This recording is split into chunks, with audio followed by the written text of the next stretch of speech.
Vous pensez que l'exploration spatiale c'est juste une histoire de gloire et de progrès?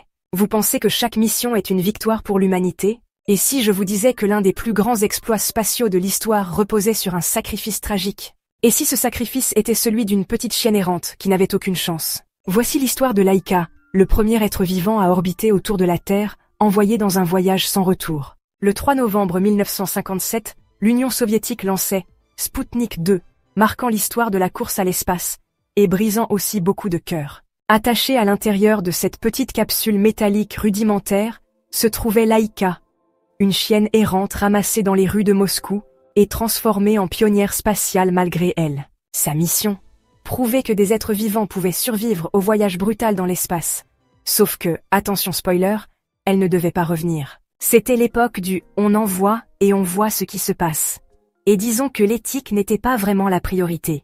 Les soviétiques venaient de remporter une victoire majeure en lançant Sputnik 1, le tout premier satellite artificiel, et le premier ministre Nikita Khrouchtchev voulait maintenir cet élan, rapidement.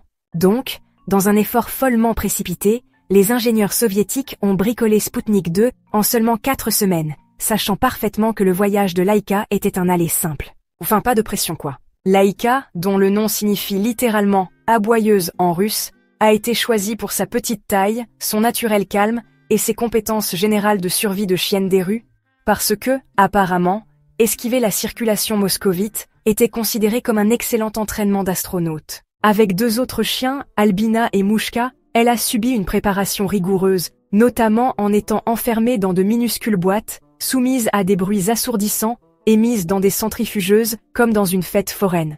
Tout ça pour simuler les joies du voyage spatial. Finalement, Laika a été choisie, tandis qu'Albina était gardée en réserve et que Mouchka s'est retrouvée avec le rôle de sujet de test au sol. Le jour du lancement est arrivé, et Laika a été placée dans sa capsule exiguë, attachée avec à peine assez d'espace pour bouger.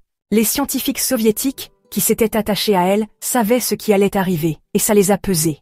Au décollage de la fusée, le rythme cardiaque de Laika a explosé sous l'effet de la terreur, mais il a fini par se stabiliser, au moment où les vrais problèmes ont commencé. L'histoire officielle à l'époque était qu'elle avait survécu pendant des jours avant d'être euthanasiée paisiblement. Mais des décennies plus tard, la vérité a éclaté.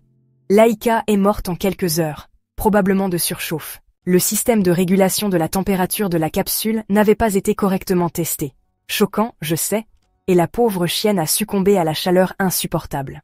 La première voyageuse spatiale au monde fut aussi la première victime. La réaction du public a été mitigée. Alors que l'Union soviétique saluait Laika comme une héroïne, le reste du monde avait une autre vision. C'est quoi ce délire, les gars?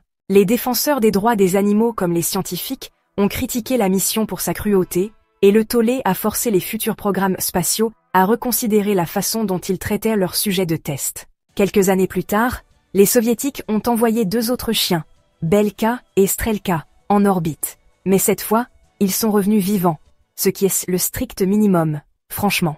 La mission de Laika a été tragique, mais elle n'a pas été vaine. Les données recueillies lors de son vol ont contribué à ouvrir la voie aux voyages spatiaux humains, notamment le vol historique de Youri Gagarin en 1961.